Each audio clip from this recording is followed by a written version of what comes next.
FIFA world কাপের the last quarter final match, Argentina বনাম Switzerland.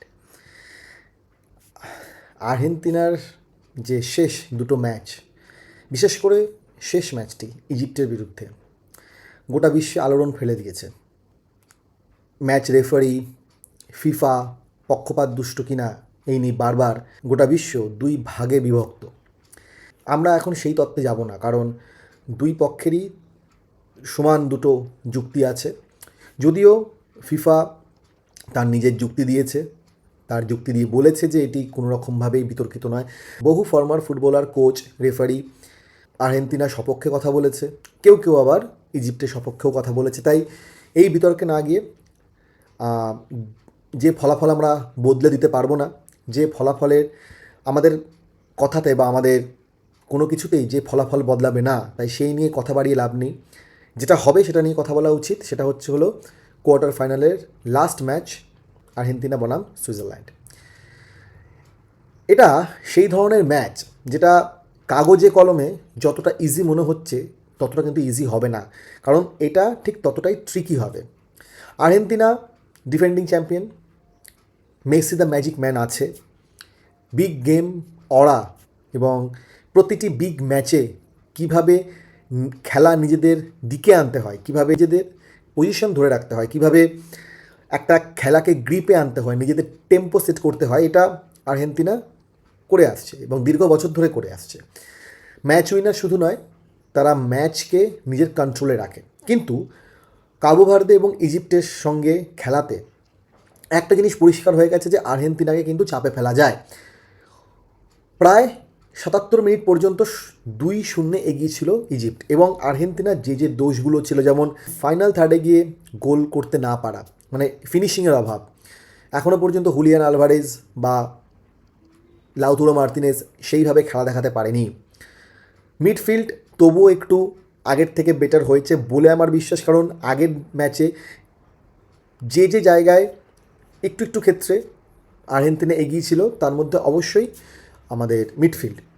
Mac Allister দুর্দান্ত খেলছে, এনজো নিজের মতো করে একটা টেম্পো সেট করছে, ডিপল যতক্ষণ মাঠে থাকছেন ততক্ষণ চেষ্টা করছেন। যদিও ডিপল থেকে শুরু করে এরকম অনেকের কাছেই মিস পাসেস হয়েছে, কিছু ক্ষেত্রে বল পজিশন তারা হারিয়েছে। পারেদেস খেলেছে, একটা দুর্দান্ত ট্যাকেল নিয়েছিল শেষ মুহূর্তে, কিন্তু একটা ট্যাকেল দিয়ে গোটা ম্যাচকে আলাদা করে তো নির্ধারণ করা যায় না। ম্যাচের ম্যাচের কোয়ালিটি বা একটা প্লেয়ারের কোয়ালিটি গোটা ম্যাচে কেমন ছিল, তার প্রভাব কেমন ছিল, সেটা সেইভাবে বিচার করা যায় না। ডিফেন্ডে অনেক ফাঁক ফোকর দেখা গেছে, যদিও লিচা, রোমেরো এরা দুজন শুধু ডিফেন্ডে তাদের অবদান রাখছে না, তারা গোলেও অবদান রাখছে। আমরা দেখে আসছি থ্রু দ্য বল পাস, হেডে গোল, এই সব বা কর্নার কিকের সময় বা ফ্রি কিকের সময় এরা যেভাবে নিজেদের অবদান রাখছে, সেটা সত্যি প্রশংসনীয়। আমাদের মুশকিল হচ্ছিলো আমাদের উইংটা খুব কাছে, আমাদের উইং নেই। ডিমারিয়া চলে যাওয়ার পর ডিমারিয়ার পজিশনটা নিয়ে খুব প্রশ্ন উঠছে। জানি না পরের ম্যাচে স্কালোনি কী করবে। আসলে স্কালোনি না নিজের যেটা টেরিটরি তৈরি করে, সেই টেরিটরিতে কাউকে ঢুকতে দিতে চায় না। আমরা বারবার প্রশ্ন তুলি, গোনজালেস কেন? গোনজালেসের বদলে তো অন্য কেউ নামতে পারতো, কিন্তু স্কালোনি ওই একটি প্লেয়ারের উপর ভরসা করে রেখেছে এবং নিজেদের একটা টেরিটরি তৈরি করে রাখে। আমরা অনেকেই বলেছি নিকো পাসকে আনো, বার্কোকে আনো, সিমিওনাকে আনো, পালাসিওকে আনো, এরা খেলতে পারবে, এদের খেলা উচিত। কিছু ক্ষেত্রে এদের অবদান আছে, মাঝ মাঠে একটা অন্য ধরনের টেম্পো সেট করতে এদের দরকার পড়বে, কিন্তু স্কালোনি নিজের মতো করে কাজ করে এবং ওর একটা নিজস্ব টেরিটরি বা নিজস্ব একটা গণ্ডি আছে, যে গণ্ডি বা সেই সীমাবদ্ধতা থেকে সে বেরোতে চায় না। তো সেটা তার চয়েস। সে এই প্ল্যান নিয়েই দুবার কোপা আমেরিকা জিতেছে, একবার বিশ্বকাপ জিতেছে, একবার ফিনান্সিমা জিতেছে। তো তার প্ল্যানকে দুম করে প্রশ্ন করা যায় না। ঠিক আছে, হারলেও বা কেন প্রশ্ন করব, সেটাও একটা বড় প্রশ্ন, কারণ সে এই প্ল্যান নিয়ে একটা জায়গায় রিচ করেছে, যেখান থেকে আমি মনে করি যে অনেকেই সেই জায়গায় আজ অবধি রিচ করতে পারেনি, অনেক বড় টিমও। যাই হোক, ফিরে আসা যাক সুইজারল্যান্ডের বিষয়ে। সুইজারল্যান্ডের ক্ষেত্রে ট্যাকটিক্যাল দিক যদি দেখতে হয় আর কি, তো আমার মনে হয় যে মাঝমাঠটা সুইজারল্যান্ডে খুব স্ট্রং। জাকা একটা বড় একটা বড় মেশিনের মতো কাজ করবে।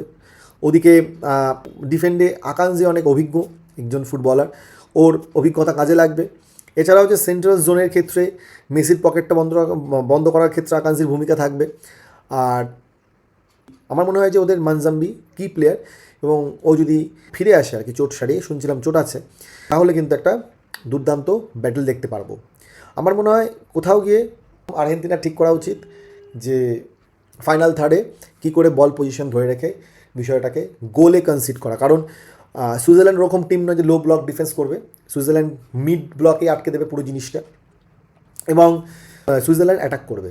কিন্তু সুইজারল্যান্ড এটাও দেখবে যে করে হোক আমরা যদি 90 মিনিট পর্যন্ত খেলাটাকে টেনে নিয়ে যেতে পারি, তাহলে কিন্তু সুইজারল্যান্ড নিজের জয় বলে মনে করবে সেটাই। কারণ কলম্বিয়ার মতো হাই প্রেসিং একটা টিমকে ওরা কিন্তু ঠিক একই ট্যাকটিসে আটকে দিয়েছে।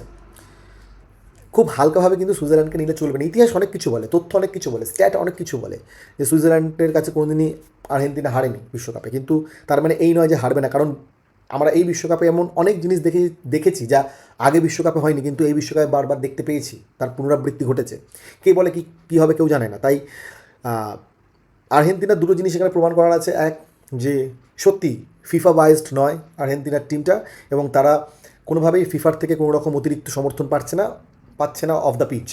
এক, আর দুই জিনিস হচ্ছে হলো গোল কনসিড না করে 90 মিনিটের মধ্যে খেলা শেষ করা। অনেকগুলো প্রশ্ন উঠে আসছে, অনেকগুলো প্রশ্ন বানে জর্জরিত হচ্ছে আর্জেন্টিনা।